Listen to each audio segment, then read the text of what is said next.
invece di politica. La Chiesa invita i politici a confrontarsi con il suo magistero e ultimamente, dalle pagine dei giornali, ha incoraggiato i giovani a creare anche una nuova classe politica che riporti i valori al centro della progettualità ordinaria. Il Vescovo cosa ha da dire al mondo della politica vicentina, a quello degli amministratori o degli imprenditori? In questi primi mesi, i primi 4 mesi, io ho avuto modo di incontrare tante autorità politiche, autorità amministrative, culturali, economiche, imprenditoriali,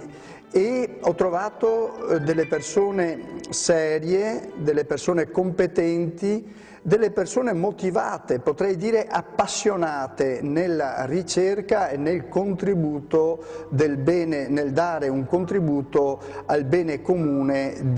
sia della città di Vicenza sia della provincia, e questo è il territorio nel quale io mi trovo a vivere e a operare. Ecco, queste persone è chiaro che rappresentano anche universi di pensiero, mondovisioni che sono differenti tra di loro, ma anche qui, come dicevo prima, per quanto riguarda il mondo degli adulti, si possono cogliere dei valori di base, dei valori di fondo che sono per tutti comuni. E allora la ricerca ad esempio della legalità, la ricerca anche di questa sana imprenditorialità che è a servizio sia del territorio ma direi anche di tutto il mondo, di tutto il nostro pianeta, e ce ne sono esempi concreti di Vicenza che attraverso l'intelligenza, l'imprenditorialità sono riusciti a collocarsi a livello di mercato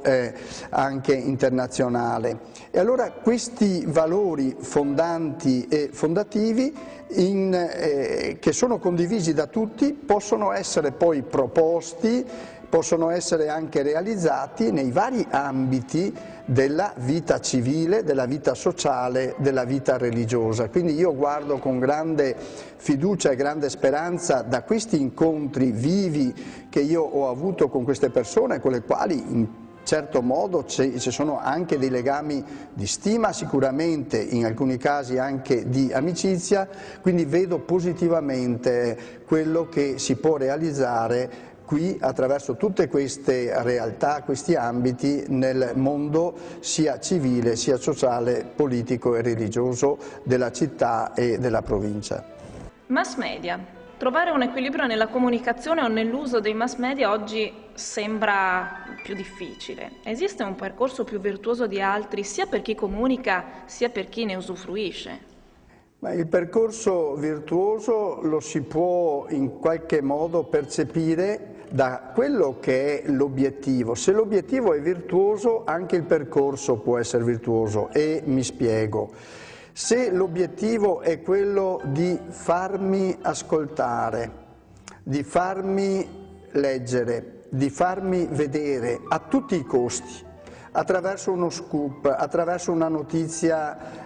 falsa, attraverso uno scandalo, allora se questo è l'obiettivo, che è strettamente commerciale, ho bisogno di avere un audience e quindi pur di avere un audience cerco di usare tutti i mezzi possibili, siamo completamente fuori strada. Se l'obiettivo sano, bello, che devono avere questi mezzi potentissimi della comunicazione, dell'informazione e anche della formazione, se l'obiettivo è quello di portare alla conoscenza della verità, di mettere in grado di avere notizie certe, notizie positive, valide, anche se certe volte sono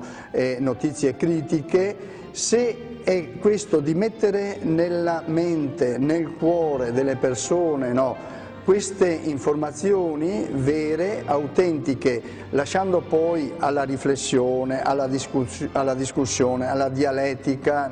di tutti i vari soggetti in campo, di poter quindi arrivare poi a una determinazione di obiettivi, di anche azioni particolari. Se questo è l'obiettivo, allora è chiaro che i mezzi della comunicazione hanno una valenza strepitosa per quanto riguarda la formazione delle persone, l'umanizzazione delle persone, la socializzazione delle persone.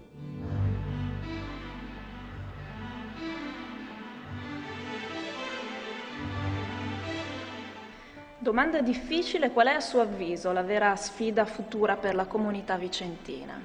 Ecco, se per comunità vicentina intendiamo la comunità cristiana vicentina e quindi la nostra diocesi, con la guida in questo momento che è stata affidata a me vescovo, io posso rispondere in questo modo, cioè noi abbiamo questa sfida di essere, noi intendo dire cristiani, di essere testimoni dell'amore di Cristo per tutti gli uomini, per ogni uomo, per tutto l'uomo, per tutta la famiglia umana. Vuol dire che il valore del Vangelo di Cristo, della vita di Cristo che viene accolto, viene fatto proprio, ricevuto come dono nei sacramenti, viene poi testimoniato attraverso i singoli cristiani, i singoli battezzati, attraverso le comunità cristiane, le parrocchie, le associazioni e i movimenti. Se noi riusciamo a testimoniare questo amore di Cristo per l'umanità, per ogni uomo, noi abbiamo veramente, ecco, questa grande sfida davanti e con l'aiuto del Signore, se riusciamo a fare questo, veramente noi riusciamo a creare una comunità e una società che siano veramente capaci di accogliere tutti, di vivere il bene comune, di cercare il bene comune e di vivere in una pace autentica. Oltre alla Bibbia, qual è il libro che ha tenuto più a lungo sul suo comodino e perché? Mi pare giusto dire, oltre la Bibbia, cioè dando per sicuro che sempre nel comodino, ad esempio nel mio caso, ci sono sempre le letture di ogni giorno che io cerco di leggere alla sera prima di prendere sonno, così da prepararmi al giorno dopo. Però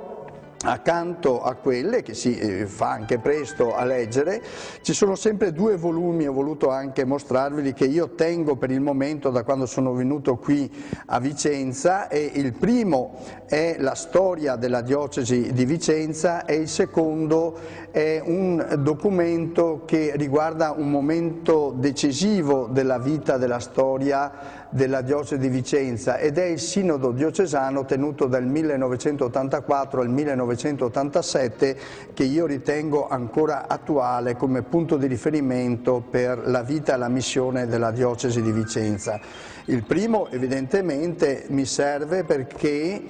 per entrare dentro alla vita e alla missione della diocesi di Vicenza bisogna conoscere la sua storia. Questo vale per tutte le realtà, la trovo affascinante, la trovo bella, molto obiettiva, con tutte anche le difficoltà, le fatiche, le sofferenze, ma anche con tutte le gioie, tutte le riuscite, ecco, della proposta pastorale fatta lungo il corso di secoli in questo territorio, in questa diocesi. Infine, Eccellenza, un'emozione da coltivare nella vita.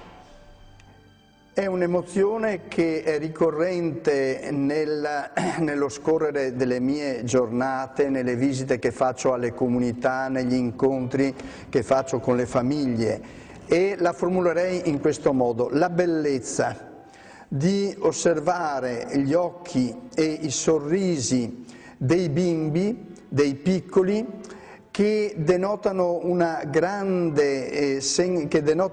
senso di fiducia e di speranza in una società nuova. Non da ultimo ieri sera partecipavo a una grande manifestazione di fede in Cristo, fede in Dio e di grande devozione alla Madonna. Ero a Chiampo, la festa della Madonna delle Grazie, coinvolgendo centinaia di fedeli, e osservavo questi genitori che portavano i loro bimbi spesso nel passeggino, altri tenendolo per mano, altri tenendoli in braccio,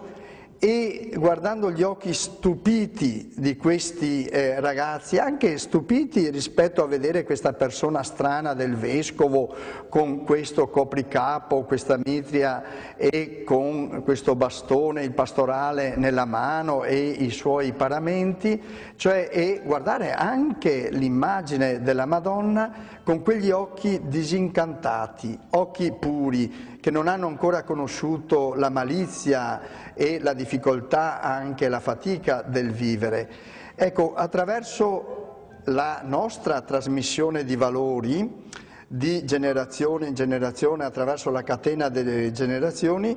vedendo questo, vedo come un sole che sorge al mattino, bello, luminoso, no? Anche un sole molto caldo, e negli occhi di questi bambini ho visto quello che noi possiamo desiderare di vero, di bello e di buono.